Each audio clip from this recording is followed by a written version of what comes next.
തിരുവനന്തപുരത്ത് ആളുമാറി യുവാവിന് മർദ്ദനം. ആളൊഴിഞ്ഞ പറമ്പിൽ യുവതിയെ കത്തിക്കരിഞ്ഞ നിലയിൽ യുവതിയുടെ മൃതദേഹം.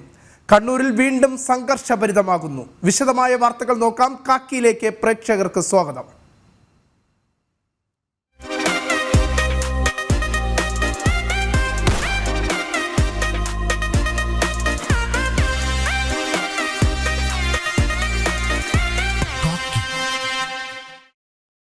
തിരുവനന്തപുരത്ത് ആളുമാറി യുവാവിന് മർദ്ദനം. 10 അംഗ സംഘമാണ് തിരുമല സ്വദേശി പ്രവീണിനെ മർദ്ദിച്ചത്. സംഘത്തിലെ 7 പേർ തമ്പാനൂർ പോലീസിന്റെ പിടിയിലായി. വിവരങ്ങളുമായി പ്രജിത് മോഹൻ തിരുവനന്തപുരത്ത് നിന്ന് ചേരുകയാണ്. പ്രജിത്ത്, എന്താണ് വിശദാംശങ്ങൾ? എപ്പോഴായിരുന്നു സംഭവം? വിനീഷ, വൈകുന്നേരത്തോടെയാണ് ഇങ്ങനെ ഒരു സംഭവം ഉണ്ടാകുന്നത്. ഇത് സംബന്ധിച്ചിട്ടുള്ള കൂടുതൽ വിവരങ്ങൾ പോലീസിന്റെ ഭാഗത്തു നിന്ന് ലഭ്യമാകാത്തൊരു സാഹചര്യമുണ്ട്. നമുക്ക് മനസ്സിലാകുന്നതനുസരിച്ച് നിലവിൽ തിരുമല സ്വദേശിയായിട്ടുള്ള ഒരു യുവാവിനാണ് മർദ്ദനമേറ്റത്. ഇത് പോലീസ് പറയുന്നതനുസരിച്ച് മറ്റാരെയോ ലക്ഷ്യമിട്ട് വന്ന സംഘം അവർ ഈ പറയുന്ന രീതിയിൽ ഇയാളെ ആള് മാറി മർദ്ദിക്കുകയായിരുന്നു എന്നുള്ളതാണ് പോലീസിന്റെ ഭാഗത്ത് നിന്ന് വരുന്നത്. അതിനപ്പുറത്തേക്കുള്ള കൂടുതൽ വിവരങ്ങൾ ഈ ഘട്ടത്തിൽ പോലീസിനും ലഭ്യമായിട്ടില്ല എന്നുള്ളതാണ് അവരിൽ നിന്ന് നമുക്ക് ലഭിക്കുന്ന വിവരം. ആ CCTV ദൃശ്യങ്ങളിൽ വ്യക്തമാണ് 10ഓളം വരുന്ന സംഘമാണ് ഈ പറയുന്ന രീതിയിൽ ഈ യുവാവിനെ ആളുമാറി മർദ്ദിക്കുന്ന സാഹചര്യം ഉണ്ടായിരിക്കുന്നത്. തിരുമല സ്വദേശിയായിട്ടുള്ള പ്രവീൺ എന്നയാൾക്കാണ് മർദ്ദനമേറ്റത്. സംഘത്തിലെ 7 പേർ ഇപ്പോൾ തമ്പാനൂർ പോലീസിന്റെ പിടിയിലായിട്ടുണ്ട്. യുവാവിനെ സംഘം അവിടെ ആദ്യം മർദ്ദിക്കുകയും പിന്നീട് മറ്റൊരു സ്ഥലത്ത് കൊണ്ടുപോയി വീണ്ടും മർദ്ദിക്കുന്ന സാഹചര്യം ഉണ്ടായി. പിന്നീടാണ് ആളുമാറി എന്നറിഞ്ഞതോടെ യുവാവിനെ ഉപേക്ഷിച്ച ഈ സംഘം കടന്നു കളയുന്നത്. തിരുമല സ്വദേശിയായിട്ടുള്ള അല്ലെങ്കിൽ തിരുമലയിലുള്ള മറ്റുള്ള മരണവുമായി ബന്ധപ്പെട്ടാണ് ഈ രീതിയിൽ ഈ സംഘം ഈ യുവാവിനെ ആളുമാറി. 3 പേരെ ഇനിയും പോലീസ് പിടികൂടാനുണ്ട്. എന്തിനു വേണ്ടിയിട്ടാണ് ഇത്തരത്തിൽ അല്ലെങ്കിൽ മറ്റൊരാളെ ആക്രമിക്കാൻ ഇവർ മുതിർന്നത് എന്ന് സംബന്ധിച്ച് പോലീസിന് മൊഴി നൽകിയിട്ടുണ്ടോ? ഈ ഘട്ടത്തിലും പോലീസ് അത്തരം വിവരങ്ങൾ വ്യക്തമാക്കുന്നില്ല. കാരണം പോലീസിന് ഇത് സംബന്ധിച്ച സംശയങ്ങളുണ്ട്. ഒരു മരണവുമായി ബന്ധപ്പെട്ടിട്ട് ഇയാൾ ആ മരണത്തിന് കാരണക്കാരനായി എന്ന രീതിയിലൊക്കെയാണ് പോലീസ് പറയുന്നത്. അതിനപ്പുറത്തേക്കുള്ള ഒരു കൃത്യമായ വിവരം ഈ ഘട്ടത്തിലും ഈ അറസ്റ്റിലായവരും പോലീസിന് നൽകുന്നില്ല എന്നുള്ളതാണ് പോലീസ് പറയുന്നത്. 7 പേർ പിടിയിലായിട്ടുണ്ട്. ബാക്കി 3 പേർ പിടികൂടാനുണ്ട് എന്നുള്ളതും പോലീസ് പറയുന്നു. യുവാവിനെ ആള് മാറി മർദ്ദിച്ചതാണ് എന്നുള്ളതാണ് പോലീസ് ഈ ഘട്ടത്തിലും പറയുന്നത്. അതിനപ്പുറത്തേക്ക് വിവരങ്ങൾ ഈ ഘട്ടത്തിൽ പോലീസ് നൽകുന്നില്ല എന്നുള്ളതാണ് ഒരു യാഥാർത്ഥ്യം. എന്തായാലും തിരുവനന്തപുരത്ത് തിരുമല സ്വദേശിയായിട്ടുള്ള യുവാവിനെ ആളുമാറി 10 അംഗ സംഘം വളരെ ക്രൂരമായി മർദ്ദിച്ച് അവശനാക്കുന്ന ദൃശ്യങ്ങളാണ് ഇപ്പോൾ പുറത്തു വന്നിട്ടുള്ളത്. തിരുവനന്തപുരത്ത് ആളുമാറി മർദ്ദനം. തിരുമല സ്വദേശി പ്രവീണിനാണ് മർദ്ദനമേറ്റത്.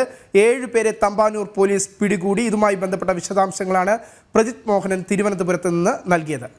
കൊല്ലം ശക്തികുളങ്ങരയിൽ യുവാക്കൾക്ക് വെട്ടേറ്റു. കരിപ്പുഴ സ്വദേശികളായ അനൂപ്, രാജേഷ് എന്നിവർക്കാണ് വെട്ടേറ്റത്. സംഭവത്തിൽ 5 പേരെ പോലീസ് കസ്റ്റഡിയിലെടുത്തു. പരിക്കേറ്റ യുവാക്കൾ ആശുപത്രിയിൽ ചികിത്സയിൽ. വിവരങ്ങളുമായി മനോജ് കൊല്ലത്ത് നിന്ന് ചേരുകയാണ്. മനോജ്, എന്താണ് വിശദാംശങ്ങൾ? വിനീഷ്, ഇന്ന് വൈകിട്ട് 3:45 കൂടിയാണ് ശക്തികുളങ്ങര ക്ഷേത്രത്തിന് മുന്നിൽ ഒരു സംഘർഷം ഉണ്ടാകുന്നത്. ഈ സംഘർഷത്തിലാണ് 2 യുവാക്കൾക്ക് വെട്ടേറ്റിട്ടുള്ളത്. കുരീപ്പുഴ സ്വദേശികളായ അനൂപ്, അതോടൊപ്പം തന്നെ രാജേഷ് എന്നിവർക്കാണ് വെട്ടേറ്റത്. അതായത് ഈ പാരിപ്പള്ളി മയ്യനാട് ഭാഗത്തു നിന്നുള്ള യുവാക്കളാണ് ഇവിടെ എത്തി ഇത്തരത്തിലൊരു സംഘർഷം ഉണ്ടാക്കിയതെന്നാണ് ലഭിക്കുന്ന വിവരം. സംഭവത്തിൽ 5 പേരെ പോലീസ് കസ്റ്റഡിയിലെടുത്തു. അതായത് ഈ വെട്ടേറ്റ യുവാക്കൾ ആശുപത്രിയിൽ ചികിത്സ തേടിയിരുന്നു. ഈ ജില്ലാ ആശുപത്രിയിലേക്ക് എത്തിയപ്പോൾ വെട്ടേറ്റവരിൽ ഒരാൾ കുഴഞ്ഞു വീഴുന്ന സാഹചര്യവും ഉണ്ടായി. പിന്നീട് ശക്തികുളങ്ങര പോലീസ് ഈ സംഭവവുമായി ബന്ധപ്പെട്ട് ഇവരുടെ മൊഴി രേഖപ്പെടുത്തി. തുടർന്നാണ് ഈ 5 പേരെ കസ്റ്റഡിയിലെടുത്തത്. ഈ 5 പേരുടെയും ടവർ ലൊക്കേഷൻ കേന്ദ്രീകരിച്ച് നടത്തിയിട്ടുള്ള അന്വേഷണത്തിലാണ് ഇവരെ കസ്റ്റഡിയിലെടുക്കാൻ സാധിച്ചത്. പോലീസ് എന്തായാലും ഇതിൽ മനോജ്, എന്തിനു വേണ്ടിയിട്ടാണ്, എന്ത് കാരണം കൊണ്ടാണ് ഇത്തരത്തിൽ യുവാക്കളെ മറ്റുള്ളവർ വന്ന് വെട്ടിയത്? സംഭവവുമായി ബന്ധപ്പെട്ട് പോലീസ് പങ്കുവയ്ക്കുന്ന വിവരം വ്യക്തിപരമായിട്ടുള്ള പ്രശ്നങ്ങളാണ് എന്നുള്ളതാണ്. അതായത് ഈ വെട്ടേറ്റിട്ടുള്ള ഒരാളുടെ ബന്ധു ഉൾപ്പെടെ ഈ പ്രതികളിൽ ഉണ്ട് എന്നുള്ളത് തന്നെയാണ് ലഭിക്കുന്ന വിവരം. എന്തായാലും വ്യക്തിപരമായിട്ടുള്ള ചില കാരണങ്ങൾ ഇതിനു പിന്നിലുണ്ട് എന്നുള്ളതാണ്.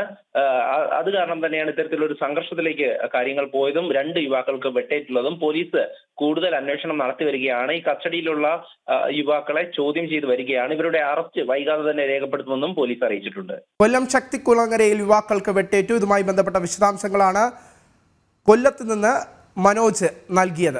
മറ്റു വാർത്തകളിലേക്ക്. തിരുവനന്തപുരത്ത് ആളൊഴിഞ്ഞ പറമ്പിൽ യുവതിയുടെ കത്തിക്കരിഞ്ഞ മൃതദേഹം കണ്ടെത്തിയ സംഭവത്തിൽ സുഹൃത്ത് അറസ്റ്റിൽ. ആത്മഹത്യാ പ്രേരണ കുറ്റം ചുമത്തി സജികുമാർ എന്ന സനോജിനെയാണ് അറസ്റ്റ് ചെയ്തത്. ഷീജയെ നിരന്തരം സനോജ് ഭീഷണിപ്പെടുത്തിയിരുന്നതായി പോലീസ്. കരിമ സ്വദേശി ഷീജയുടെ മൃതദേഹമാണ് കത്തിക്കരിഞ്ഞ നിലയിൽ കണ്ടെത്തിയത്.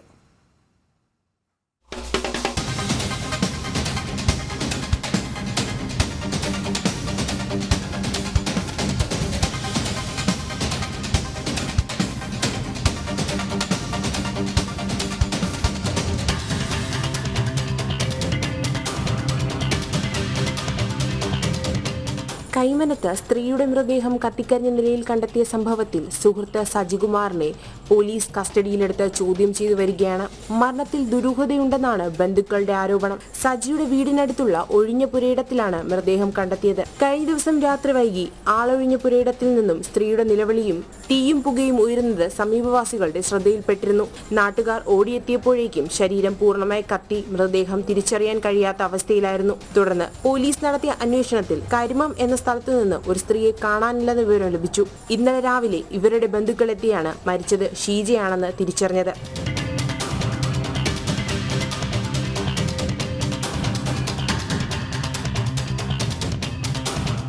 വീട്ടുകാരുമായി അകന്നു കഴിഞ്ഞിരുന്ന ഷീജ മെഡിക്കൽ കോളേജിന് സമീപം ആൺസുഹൃത്ത് സജികുമാറിനൊപ്പമാണ് താമസിച്ചിരുന്നത്. സജികുമാറിന്റെ വീടിനടുത്തുള്ള പുരയിടത്തിലാണ് മൃതദേഹം കണ്ടത്. മരണത്തിൽ ദുരൂഹതയുണ്ടെന്നും സംഭവത്തിൽ സജികുമാറിന് പങ്കുണ്ടെന്നും ബന്ധുക്കൾ ആരോപിച്ചു.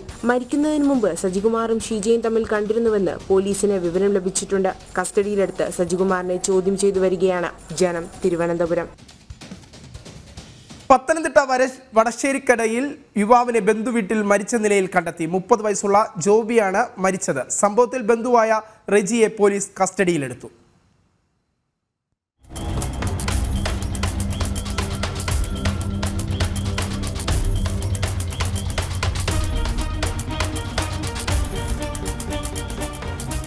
ബന്ധു റെജിയുടെ വീട്ടിൽ ഇന്ന് രാവിലെയാണ് ജോബിയുടെ മൃതദേഹം കണ്ടെത്തിയത്. തലയ്ക്ക് ഗുരുതരമായി പരിക്കേറ്റ് രക്തം വാർന്ന നിലയിലായിരുന്നു മൃതദേഹം. റെജി ഭിന്നശേഷിക്കാരനാണ്. ഒറ്റയ്ക്കാണ് താമസം. ബന്ധുവിന്റെ സംസ്കാര ചടങ്ങിൽ പങ്കെടുത്ത ശേഷം ജോബിയും റെജിയും ചേർന്ന് വീട്ടിലിരുന്നു മദ്യപിച്ചുവെന്നാണ് പോലീസിന് ലഭിച്ച വിവരം. തുടർന്ന് നടന്ന വാക്കുതർക്കത്തിൽ കൊലപാതകം സംഭവിച്ചു എന്നാണ് സംശയം. ജോബിയുടെ മരണവിവരം റെജി തന്നെയാണ് പോലീസിനെയും അയൽവാസികളെയും അറിയിച്ചത്. നടപടികളൊക്കെ നടക്കട്ടെ, അന്വേഷണം നടന്നുകൊണ്ടിരിക്കുന്നു. റെജി തന്നെയാണ് നമ്മളെ വിളിച്ച് പറഞ്ഞിരിക്കുന്നത്. മരിച്ച ആള് റെജിയുടെ അമ്മാസിന്റെ മകനാണ്. ഇപ്പം മരിച്ചത് ബന്ധു. ഇത് കഴിഞ്ഞ ദിവസം ഒരു ബന്ധുവിന്റെ മരണച്ചടങ്ങ് ഉണ്ടായിരുന്നു. ഇന്നലെ ഒരു ശാസ്ത്രസ്കാര ചടങ്ങ് ഉണ്ടായിരുന്നു. അതിനുശേഷമാണ് ഇപ്പം മരണപ്പെട്ടതായിട്ട് കാണപ്പെട്ടത്. നമുക്ക് കൂടുതൽ വിവരങ്ങൾ അറിയത്തില്ല. റെജിയെ കസ്റ്റഡിയിലെടുത്ത പോലീസ് കൂടുതൽ ചോദ്യം ചെയ്യലുകൾ നടത്തിവരുന്നു.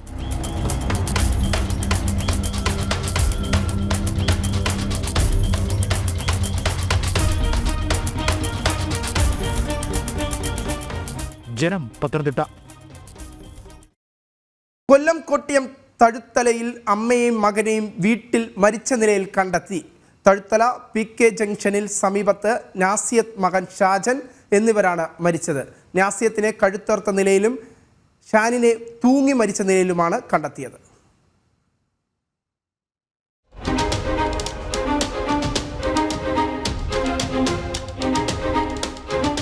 SR മൻസിലിൽ താമസിച്ചിരുന്ന 33-കാരനായ ഷാനും 53-കാരിയായ നസിയത്തുമാണ് മരിച്ചത്. ഇന്ന് രാവിലെ 7:30 വരെ ഇരുവരെയും അയൽവാസികൾ കണ്ടിരുന്നു. പിന്നീടാണ് സംഭവം. ബന്ധുക്കൾ വീട്ടിലെത്തി നടത്തിയ പരിശോധനയിലാണ് മൃതദേഹങ്ങൾ കണ്ടെത്തിയത്. അനിയനും ഞാനും കൂടെയാണ് വന്നത്. ഞാൻ പറഞ്ഞിട്ട് ഒന്നും കൂടെ ഒന്ന് നോക്കട്ടെ എന്നും പറഞ്ഞ് ആ സൈഡിൽ ചെന്ന് അവർ കിടക്കുന്ന റൂമിൻ്റെ അടുത്ത് എന്നിട്ട് ഫോൺ അടിച്ചു നോക്കിയപ്പോൾ റിങ് ചെയ്യുന്നുണ്ട്. അപ്പം ഞാൻ പറഞ്ഞാൽ ഇതിനകത്ത് ഫോൺ ഇതിനകത്തിരിക്കുക, എന്തോ സംഭവം ഉണ്ട്, എന്തായാലും നോക്കാം. അങ്ങനെ അവൻ പെട്ടെന്ന് വന്ന് ഈ കഥയിൽ പിടിച്ചപ്പോൾ എന്തായാലും കഥ ലോക്കല്ലായിരുന്നു. കഥ അങ്ങ് തുറന്നു. അപ്പം അങ്ങനെ കയറി നോക്കിയപ്പോഴാണ് ഈ സംഭവം കാണുന്നത്. കോൾ വന്നതെന്ന് പറഞ്ഞു കഴിഞ്ഞാൽ എൻ്റെ ഒരു താമസിക്കുന്ന കുട്ടിമാടെ മോളാണ് വിളിച്ചിട്ട് പറഞ്ഞത് ഇത് കണക്ക് ഇക്ക അവിടെ എന്തോ പ്രശ്നമുണ്ട്, ഇക്ക പെട്ടെന്ന് അങ്ങോട്ടൊന്ന് ചെന്ന് അവിടെ എന്തോ വിഷയമുണ്ട്, അവർ എന്തെങ്കിലുമൊക്കെ ചെയ്യുമെന്നാണ് പറയുന്നതെന്ന് പറഞ്ഞു. അങ്ങനെയാണ് ഞാനും അനിയനും അത് കൊച്ചു 3-4 തവണ വിളിച്ച്. അപ്പം ഞാൻ പറഞ്ഞു എപ്പോഴും ഇതണക്ക് ഇവർ കുടുംബ പ്രശ്നം അങ്ങോട്ടും ഇങ്ങോട്ടും ഉണ്ടാകുമ്പോൾ അങ്ങോട്ട് തീർപ്പാവും, ഇല്ല ഞങ്ങൾ വന്ന് ക്ലിയർ ചെയ്യും, അങ്ങനെയൊക്കെ അങ്ങ് പൊയ്ക്കൊണ്ടിരുന്നത്. അപ്പോൾ പ്രതീക്ഷിക്കാതെ ഇതിപ്പോൾ ഇങ്ങനെ നടക്കുമെന്ന് നമ്മൾ അറിയുന്നില്ല. നസിയത്തിനെ കിടപ്പുമുറിയിലെ കട്ടിലിൽ കഴുത്തറുത്ത നിലയിലാണ് കണ്ടെത്തിയത്. ഷാൻ തൂങ്ങി മരിക്കുകയായിരുന്നു. അമ്മയെ കഴുത്തറുത്ത് കൊലപ്പെടുത്തിയ ശേഷം മകൻ തൂങ്ങി മരിച്ചതാകാമെന്ന് സംശയമുണ്ട്. ശാസ്ത്രീയ പരിശോധനകൾക്ക് ശേഷമേ മരണകാരണത്തിൽ വ്യക്തത വരൂവെന്ന് പോലീസ് അറിയിച്ചു. വിവരമറിഞ്ഞ നാട്ടുകാരും വീടിന് മുന്നിൽ തടിച്ചുകൂടി. പരിസരത്തെ വീട്ടുകാർ കണ്ടതാണ് ഇവിടെ ഇരിക്കുന്നത്. അവർ ഈ വാതിലി ചാരിയിരിക്കുന്നു, മോനിപ്പുറത്തേക്കുന്നത് ഇല്ല. ഈ പരിസരത്ത് ആരുമായിട്ടൊരു സഹകരണമില്ല. ഞങ്ങൾക്ക് ആ ഒരു അറിവ് കാണാൻ സമ്മതിച്ചിട്ടില്ലല്ലോ, അകത്തോട്ട് ആരെയും കയറ്റിയിട്ടില്ല. പിന്നെ ഇത് എന്താണ് സംഭവം എന്നൊന്നും അറിയത്തില്ല. പിന്നെ ഇവർക്ക് മറ്റുള്ളവർ ഈ പരിസരക്കാരുമായിട്ട് ആരുമായിട്ട് യാതൊരു കോണ്ടാക്റ്റും ഇല്ല. അങ്ങനെയാണ് അവർ ഒരു 3 പേരുണ്ട്. 3 പേരും രാവിലെ ജോലിക്ക് പോകും, വൈകുന്നേരത്ത് വരും. ഇങ്ങനെയൊക്കെയാണ്. ഈ പയ്യനൊരു കടയിൽ പോവുകയാണെന്നാണ് പറഞ്ഞത്. കണ്ണൂരിൽ അവിടുത്തെ അമ്മയും കണ്ണൂരിലൊരു കടയിൽ കണ്ടാവും. ഈ കൊച്ചും ഉണ്ട്. ഈ കൊച്ചും ജോലിക്ക് പോകുന്നു. അവർ 3 പേരെയും കൂടെ ഒന്നിച്ച് ഈ പരിസരത്തുള്ളവരാരും കണ്ടിട്ടില്ല. കുണ്ടറയിൽ ബേക്കർ ജീവനക്കാരനായിരുന്ന ഷാൻ ഒരാഴ്ചയായി ഓട്ടോറിക്ഷ ഓടിക്കുകയായിരുന്നു. കഴിഞ്ഞ ദിവസം ഭാര്യയെ ഷാൻ മർദ്ദിച്ചതായും പരാതിയുണ്ട്. ഇതേ തുടർന്ന് ഭാര്യ സ്വന്തം വീട്ടിലേക്ക് മടങ്ങി. ഇയാൾ ലഹരിക്ക് അടിമയായിരുന്നുവെന്നും സംശയമുണ്ട്. ACPയുടെ നേതൃത്വത്തിൽ സ്ഥലത്ത് പരിശോധന നടത്തി. ഫോറൻസിക് സംഘവും വിരലടയാള വിദഗ്ധരും തെളിവുകൾ ശേഖരിച്ചിട്ടുണ്ട്.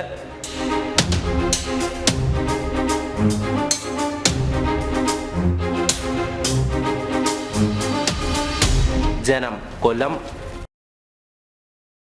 പാലക്കാട് മണ്ണാർക്കാട് ബിവറേജസ് ഔട്ട്ലെറ്റിന് മുന്നിൽ നടന്ന കൊലപാതകത്തിന് കാരണം കുപ്പിവെള്ളത്തിന് പണം നൽകാതിരുന്നത്. പുറ്റിനിക്കാട് സ്വദേശി ഇർഷാദ് വെള്ളക്കച്ചവടം നടത്തുമ്പോൾ സാജൻ, ഖാദർ എന്നിവർ പണം കൊടുക്കാതെ ബോട്ടിലുമായി പോയത് ചോദ്യം ചെയ്താണ് കൊലപാതകത്തിൽ കലാശിച്ചത്.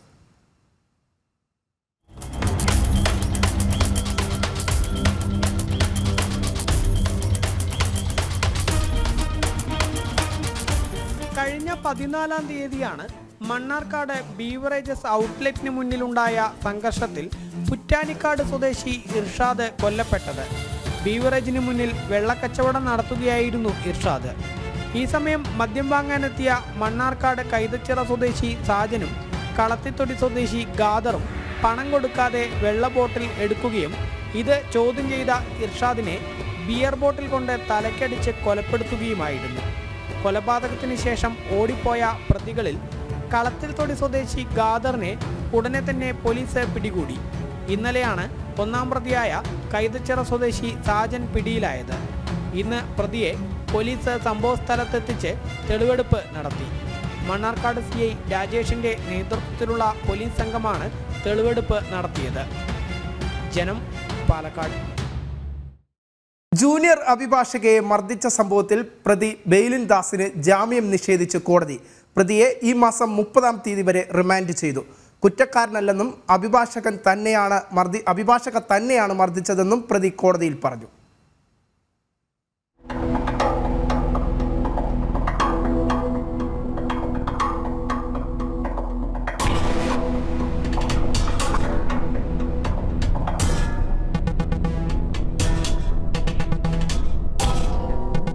ബെയിലിൻദാസിനായി പോലീസ് നാടും നഗരവും അരിച്ചു പറക്കുമ്പോഴും പോലീസിന്റെ മൂക്കിൻ തുമ്പിന് കീഴിലാണ് ബെയിലിൻദാസ് ഒളിച്ചു താമസിച്ചത്.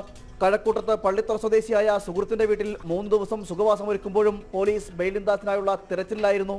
ബെയിലിൻദാസിന്റെ സഹോദരനെ വിവരശേഖരത്തിനായി ഇന്നലെ വിളിപ്പിച്ചതാണ് കേസിലെ നിർണായക വിവരങ്ങൾ പോലീസിന് ലഭിച്ചത്. സഹോദരന്റെ വാഹനം ബെയിലിൻദാസ് ഉപയോഗിക്കുന്നു എന്ന വിവരവും പോലീസിന് ലഭിച്ചു.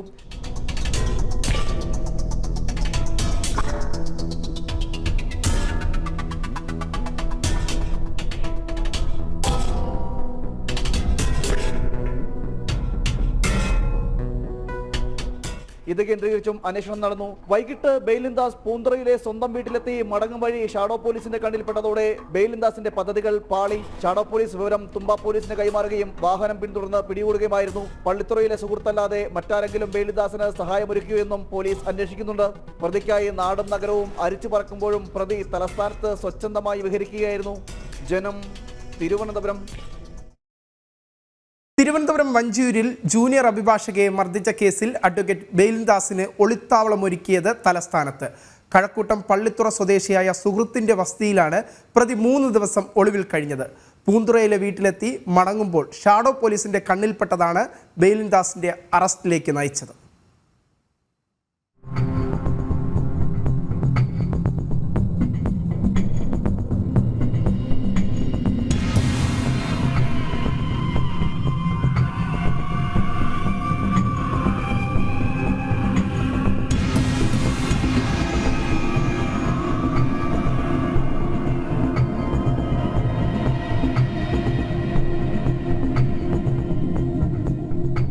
രാവിലെ 11 മണിക്ക് തിരുവനന്തപുരം മജിസ്ട്രേറ്റ് കോടതി 11-ലാണ് ബെയിലിൻദാസിനെ ഹാജരാക്കിയത്.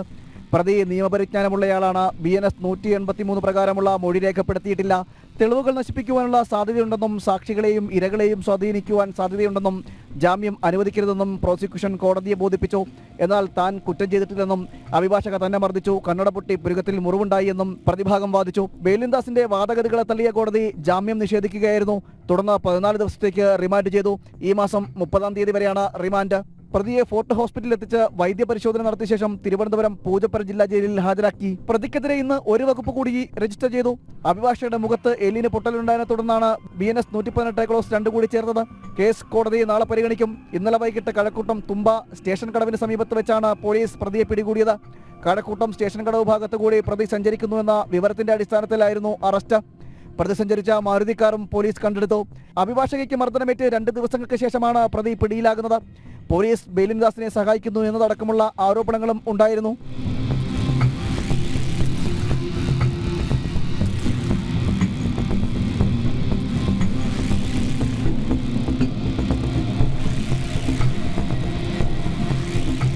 ഇക്കഴിഞ്ഞ 13-ാം തീയതി ചൊവ്വാഴ്ചയാണ് യുവതിക്ക് മർദ്ദനമേറ്റത്. ഓഫീസിൽ നിന്നും തന്നെ പറഞ്ഞയച്ചത് എന്തിനാണെന്ന് ചോദ്യം ചെയ്തതിനാണ് മർദ്ദനം. ജനം, തിരുവനന്തപുരം. കണ്ണൂരിൽ വീണ്ടും CPM കോൺഗ്രസ് സംഘർഷം. തളിപ്പറമ്പിൽ കോൺഗ്രസ് നേതാവിന്റെ വീടിന് നേരെ CPM ആക്രമണം. തളിപ്പറമ്പ് കോൺഗ്രസ് മണ്ഡലം വൈസ് പ്രസിഡന്റ് K. ഇർഷാദിന്റെ വീടിന് നേരെയായിരുന്നു ആക്രമണം. അതേസമയം പാനൂരിൽ യൂത്ത് കോൺഗ്രസ് KSU കൊടി കത്തിച്ച സംഭവത്തിൽ 15 SFIക്കാർക്കെതിരെ പോലീസ് കേസെടുത്തു. കണ്ണൂരിൽ CPM-ഉം കോൺഗ്രസും തമ്മിലുള്ള സംഘർഷം കടുക്കുകയാണ്. കഴിഞ്ഞ ദിവസങ്ങളിലുണ്ടായ സംഘർഷങ്ങൾക്ക് തുടർച്ചയായി ഇന്നലെ അർദ്ധരാത്രിയിൽ തളിപ്പറമ്പിലെ കോൺഗ്രസ് നേതാവിന്റെ വീടിന് നേരെ അക്രമമുണ്ടായി. തളിപ്പറമ്പ് കോൺഗ്രസ് മണ്ഡലം വൈസ് പ്രസിഡന്റ് K. ഇർഷാദിന്റെ വീടിന് നേരെയാണ് അക്രമം നടന്നത്. വീടിന്റെ ജനൽ ചില്ലുകളും കാറും ബൈക്കും അടിച്ചു തകർത്തു. അതിനിടെ മലപ്പട്ടത്തെ യൂത്ത് കോൺഗ്രസ് നേതാവ് PR സനീഷിനെതിരെ ഭീഷണിയുമായി CPM ജില്ലാ സെക്രട്ടേറിയറ്റ് അംഗം PV ഗോപിനാഥ് രംഗത്തെത്തി. അച്ഛൻ സദാനന്ദനെ നിലയ്ക്ക് നിർത്തിയിട്ടുണ്ടെങ്കിൽ സനീഷിനെയും നിലയ്ക്ക് നിർത്താൻ അറിയാമെന്നായിരുന്നു PV ഗോപിനാഥിന്റെ ഭീഷണി. മിലിറ്ററിയുമൊക്കെ പിരിഞ്ഞു വന്ന് മലപ്പട്ടത്തെ കോൺഗ്രസ് ഉണ്ടാക്കി കളയാം, ഈ നാടിനെ അങ്ങ് പറപ്പിച്ച് കളയാമെന്നാണ് ധരിക്കുന്നെങ്കിൽ നിന്റെ അച്ഛൻ സദാനന്ദം വിചാരിച്ച് നടന്നിട്ടില്ല. നിന്റെ അച്ഛന്റെ വഴി ഇത് തന്നെയായിരുന്നു. ഇതൊക്കെ കൃത്യമായിട്ട് അറിയുന്നവരെ തന്നെ ഞങ്ങള്. എന്താ സദാനന്ദന്റെ വഴി? അന്ന് ഞങ്ങൾക്കേറെ കള്ളക്കേസും നിങ്ങളുടെ ഈ ഇത്തരത്തിലുള്ള വഴി എന്തെങ്കിലും എടുത്തുള്ള സദാനന്ദൻ. ആ സദാനന്ദനെ നിലക്ക് നിർത്തിയിട്ടുണ്ടെങ്കിൽ സനീഷ് നിന്നെ എല്ലാം നിലക്ക് നിർത്താൻ ഞങ്ങളെ ബാലസംഘം കുട്ടികളുമായി.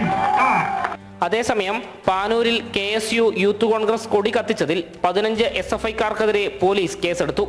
സംഭവത്തിൽ കേസെടുക്കണമെന്നാവശ്യപ്പെട്ട് പോലീസ് സ്റ്റേഷന് മുന്നിൽ പ്രതിഷേധിച്ച 15 കോൺഗ്രസുകാർക്കെതിരെയും കേസെടുത്തിട്ടുണ്ട്. ജനം, കണ്ണൂർ.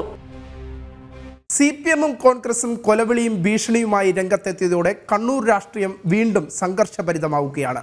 കണ്ണൂർ മലപ്പട്ടത്ത് ഉൾപ്പെടെ നടന്ന സംഭവങ്ങളുടെ പേരിലാണ് CPM-ഉം കോൺഗ്രസും പരസ്പരം കൊമ്പുകോർക്കുന്നത്. ഏറെ നാളായി സമാധാനത്തിൽ കഴിയുന്ന കണ്ണൂർ ജനതയെ ആശങ്കയിലാക്കുന്നതാണ് ഇപ്പോഴത്തെ സംഭവ വികാസങ്ങൾ.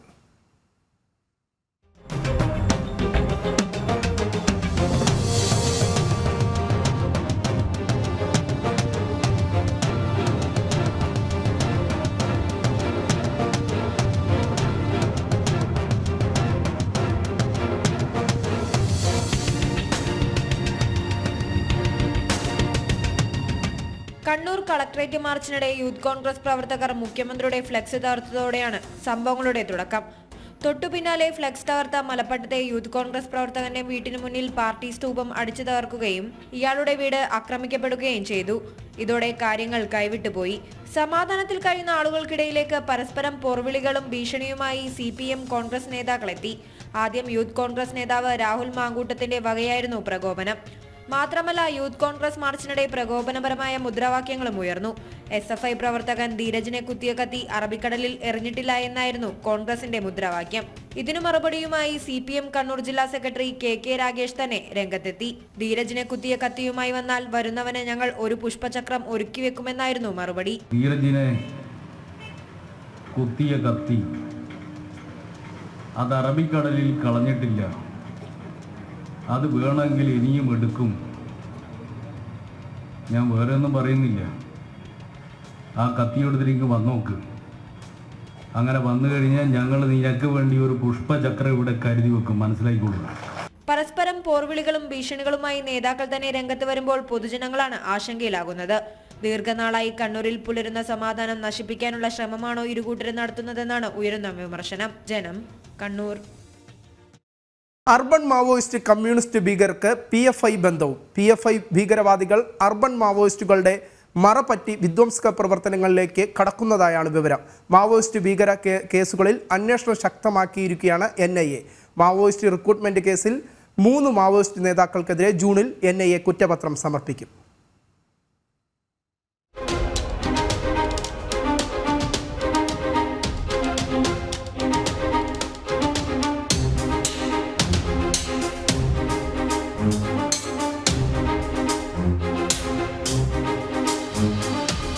നിരോധനത്തിന് ശേഷം PFI ഭീകരവാദികളിൽ പലരും മാവോയിസ്റ്റ് തീവ്ര കമ്മ്യൂണിസ്റ്റ് ഗ്രൂപ്പുകളിലേക്കും ചേക്കേറുകയായിരുന്നു. ഇവരെ സംബന്ധിച്ച വിവരങ്ങൾ IB ശേഖരിച്ചിട്ടുണ്ട്. ആദ്യം അർബൻ മാവോയിസ്റ്റുകളുമായി ബന്ധപ്പെടുകയും ജനകീയ വിഷയങ്ങളെ മറയാക്കി ഇവർ നടത്തുന്ന സമരങ്ങളുടെ മുൻനിരയിലേക്ക് എത്തുകയുമാണ് ചെയ്യുന്നത്. ഇതേ സമയം തന്നെ സായുധ മാവോയിസ്റ്റുകളുമായി നേരിട്ട് ബന്ധമുള്ള അർബൻ മാവോയിസ്റ്റുകൾ വഴി ഇവരുമായി ബന്ധം സ്ഥാപിക്കുകയും രാജ്യവിരുദ്ധ പ്രവർത്തനങ്ങളുടെ ഭാഗമാവുകയും ചെയ്യുന്നു. അർബൻ മാവോയിസ്റ്റുകൾ തൃശൂരും കൊച്ചിയിലും കോഴിക്കോടും യോഗം ചേർന്നതിന്റെ രഹസ്യാന്വേഷണ റിപ്പോർട്ടുകൾ പുറത്തുവന്നിരുന്നു. അർബൻ മാവോയിസ്റ്റ് ഗ്രൂപ്പിൽ 150 പേരുണ്ടെന്നാണ് റിപ്പോർട്ട്. രഹസ്യയോഗങ്ങളിൽ PFI ഗ്രൂപ്പുകളും പങ്കെടുത്തതായാണ് സൂചന. സായുധ ആക്രമണങ്ങൾക്ക് തയ്യാറായി ഒളിപ്രവർത്തനങ്ങൾ നടത്തുന്ന കമ്മ്യൂണിസ്റ്റ് ഭീകരരെ പിന്തുണയ്ക്കുകയും മാവോവാദി ആശയങ്ങൾ പ്രചരിപ്പിക്കുകയുമാണ് അർബൻ മാവോയിസ്റ്റുകളുടെ പ്രവർത്തന രീതി. മറൈൻ ഡ്രൈവ്, ഹൈക്കോടതി ജംഗ്ഷൻ എന്നിവിടങ്ങളിലും കൂട്ടായ്മകൾ സംഘടിപ്പിച്ചിട്ടുണ്ട്. മാവോയിസ്റ്റ് ഭീകര കേസുകളിൽ NIAയും നടപടികൾ കർശനമാക്കിയിട്ടുണ്ട്. പീപ്പിൾസ് ലിബറേഷൻ ഗറില്ല ആർമിയിലേക്ക് റിക്രൂട്ട്മെന്റ് നടത്തിയ കേസിൽ മാവോയിസ്റ്റ് നേതാക്കളായ രാഘവേന്ദ്ര, ലത, സുന്ദരി എന്നിവർക്കെതിരെ ജൂണിൽ കുറ്റപത്രം സമർപ്പിക്കും. ജനം, കൊച്ചി. നെടുമ്പാശ്ശേരിയിൽ യുവാവിനെ കാറിടിപ്പിച്ച് കൊലപ്പെടുത്തിയ CISF ഉദ്യോഗസ്ഥനെ റിമാൻഡ് ചെയ്തു. വിനയ് കുമാർ, മോഹൻകുമാർ എന്നിവരെയാണ് റിമാൻഡ് ചെയ്തത്. ഈ മാസം 29-ാം തീയതി വരെയാണ് റിമാൻഡ്. അതേസമയം കൊല്ലപ്പെട്ട ഐവിൻ ജിജോയുടെ മൃതദേഹം സംസ്കരിച്ചു.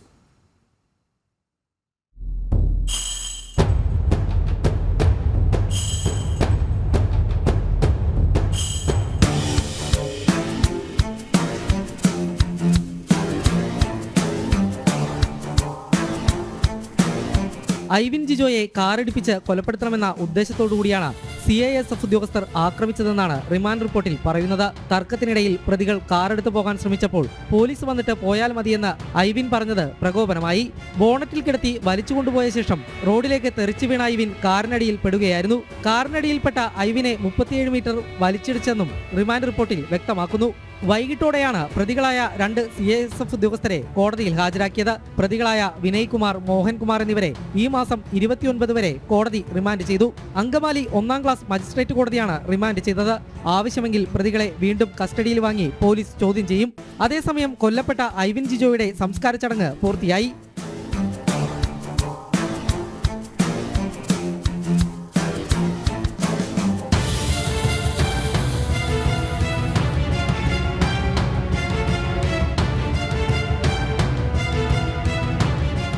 ജനം, കൊച്ചി. തിരുവനന്തപുരത്ത് 13 വയസ്സുകാരനെ കാണാനില്ലെന്ന് പരാതി. പുത്തൻകോട്ട സ്വദേശി അർജുനെയാണ് വൈകുന്നേരം മുതൽ കാണാതായത്. രജിത്ത്, ദീപ ദമ്പതികളുടെ മകനാണ്. അമ്പലത്തിൽ പോകാനെന്ന് പറഞ്ഞാണ് കുട്ടി ഇറങ്ങിയത്. വീട്ടുകാരുടെ പരാതിയെ തുടർന്ന് തിരുവനന്തപുരം ഫോർട്ട് പോലീസ് കേസെടുത്ത് അന്വേഷണം ആരംഭിച്ചു. വിവരങ്ങളുമായി ടിൻഡു ദാസ് ചേരുകയാണ്. ടിൻഡു, പോലീസിന്റെ അന്വേഷണം ഏത് രീതിയിലാണ് പുരോഗമിക്കുന്നത്? ഇന്ന് തിരുവനന്തപുരം പുത്തൻകോട്ടை സ്വദേശി അർജുനെയാണ് വൈകുന്നേരം മുതൽ കാണാതായതെന്ന് പരാതി ലഭിച്ചിട്ടുള്ളത്. 13 വയസ്സുകാരൻ രഞ്ജിത്ത്, ദീപ ദമ്പതികളുടെ 13 വയസ്സുകാരനായിട്ടുള്ള കുട്ടി വീട്ടിൽ നിന്നും അമ്പലത്തിൽ പോകുന്നു എന്ന് പറഞ്ഞാണ് ഇറങ്ങിയത്. പിന്നീട് കുട്ടി തിരിച്ചെത്തിയിട്ടില്ല. ഇതേ തുടർന്ന് തിരുവനന്തപുരം ഫോർട്ട് പോലീസ് കേസെടുത്ത് അന്വേഷണം ആരംഭിച്ചിട്ടുണ്ട്. നഗരത്തിന്റെ വിവിധ ഇടങ്ങളിൽ പോലീസ് തിരച്ചിൽ നടത്തുന്നുണ്ട് എന്നാണ് മനസ്സിലാക്കാൻ സാധിക്കുന്നത്. അർജുനെ കണ്ടുകിട്ടുന്നവർ ഈ 94 47 71 50 78 എന്ന നമ്പറിൽ വിവരം അറിയിക്കണമെന്നും അറിയിച്ചിട്ടുണ്ട്. അതോടൊപ്പം തന്നെ ഈ കുട്ടിയെ കാണാതായ സമയം മുതൽ കുട്ടി പോയ അമ്പലം വരെ അന്വേഷിച്ചു പോയിട്ട് പോലീസിന് കുട്ടിയെ കണ്ടെത്താൻ സാധിച്ചിട്ടില്ല എന്നാണ് പറയുന്നത്. നിലവിൽ കുട്ടി മറ്റെവിടേക്കെങ്കിലും പോയോ എന്ന് അന്വേഷിക്കാനായി റെയിൽവേ സ്റ്റേഷനുകളും അതോടൊപ്പം തന്നെ ബസ് സ്റ്റേഷനുകളൊക്കെ കേന്ദ്രീകരിച്ചും അന്വേഷണം പുരോഗമിക്കുന്നുണ്ട്. നഗരത്തിലെ പ്രധാനപ്പെട്ട പോലീസ് സ്റ്റേഷനുകളിലും കുട്ടിയെ നഷ്ടപ്പെട്ട വിവരം അറിയിച്ചിട്ടുണ്ട്. എന്തായാലും കുട്ടിയെ കണ്ടെത്താനായിട്ടുള്ള ശ്രമങ്ങൾ പുരോഗമിക്കുകയാണ്. കുട്ടി ഈ സമയം വരെ വീട്ടിലെത്തിയിട്ടില്ല എന്നാണ് അറിയാൻ സാധിക്കുന്നത്. തിരുവനന്തപുരത്ത് നിന്ന് മറ്റൊരു വാർത്തയും കൂടി പുറത്തു വരികയാണ്. തിരുവനന്തപുരത്ത് സ്വകാര്യ ബസ് കണ്ടക്ടർക്ക് കുത്തേറ്റു. വെള്ളക്കോട്ടയ്ക്ക് സമീപം വച്ചാണ് കണ്ടക്ടർ വിനോയ്ക്ക് കുത്തേറ്റത്. അക്രമം നടത്തിയ ശേഷം ഓടി രക്ഷപ്പെട്ട പ്രതി ബാബുരാജ് ഉണ്ണികൃഷ്ണനെ ഫോർട്ട് പോലീസ് പിടികൂടി. ഇതുമായി ബന്ധപ്പെട്ട വിശദാംശങ്ങൾ എന്താണ്? വിനീഷ്, ഇന്ന് വൈകുന്നേരത്തോടു കൂടിയാണ് തിരുവനന്തപുരത്ത് സ്വകാര്യ ബസ്സിലെ കണ്ടക്ടർക്ക് കുത്തേറ്റത്. വെള്ളക്കോട്ട, തിരുവനന്തപുരം കിഴക്കേപ്പുറ സമയമുള്ള വെള്ളക്കോട്ടയ്ക്ക് സമീപത്ത് വെച്ചാണ് കണ്ടക്ടർ വിനോയ്ക്ക് കുത്തേറ്റതായിട്ടുള്ള വിവരം. CCTV ദൃശ്യങ്ങൾ ലഭിച്ചിട്ടുണ്ട്. കണ്ടക്ടറായ വിനോയെ ബസ്സിനകത്ത് കയറി കുത്തിയതിനു ശേഷം ഓടി രക്ഷപ്പെടുന്ന ദൃശ്യങ്ങൾ CCTVയിൽ നിന്ന് ലഭിച്ചിട്ടുണ്ട്. ഇത് കേന്ദ്രീകരിച്ച് നടത്തിയ അന്വേഷണത്തിലാണ് പ്രതി ബാബുരാജൻ ഉണ്ണികൃഷ്ണൻ പിടിയിലായത്. അതോടൊപ്പം തന്നെ ഈ കുത്തേറ്റ കണ്ടക്ടർ വിനോയെ മെഡിക്കൽ കോളേജ് ആശുപത്രിയിലേക്ക് മാറ്റിയിട്ടുണ്ട്. നിലവിലിപ്പോൾ ചികിത്സയിലാണ് ഇദ്ദേഹം. വലിയ രീതിയിലുള്ള ഗുരുതരമായിട്ടുള്ള പരിക്കുകൾ പറ്റിയിട്ടില്ല എന്ന് മനസ്സിലാക്കാൻ സാധിക്കുന്നുണ്ട്. വ്യക്തി എന്തിന്റെ പേരിലാണ് ഇത്തരത്തിൽ കണ്ടക്ടർ ബസ്സിനകത്ത് കയറി കുത്തിയത് എന്നുള്ള കാര്യത്തിൽ പോലീസ് അന്വേഷണം നടത്തി വരികയാണ്. വിനീഷ്, തിരുവനന്തപുരത്ത് കണ്ടക്ടർക്ക് കുത്തേറ്റു. ഒപ്പം തന്നെ തിരുവനന്തപുരത്ത് മറ്റൊരു സംഭവം, 13 വയസ്സുകാരനെ കാണാതായ സംഭവത്തിലും ഫോർട്ട് പോലീസ് അന്വേഷണം നടത്തുന്നു. ഇതുമായി ബന്ധപ്പെട്ട വിശദാംശങ്ങളാണ് ടിൻഡുദാസ് തിരുവനന്തപുരത്ത് നിന്ന് നൽകിയത്. കുറ്റകൃത്യങ്ങളുടെ സമഗ്ര വാർത്തകളുമായി കാക്കി നാളെ ഇതേ സമയം. Signing off, V Vineesh.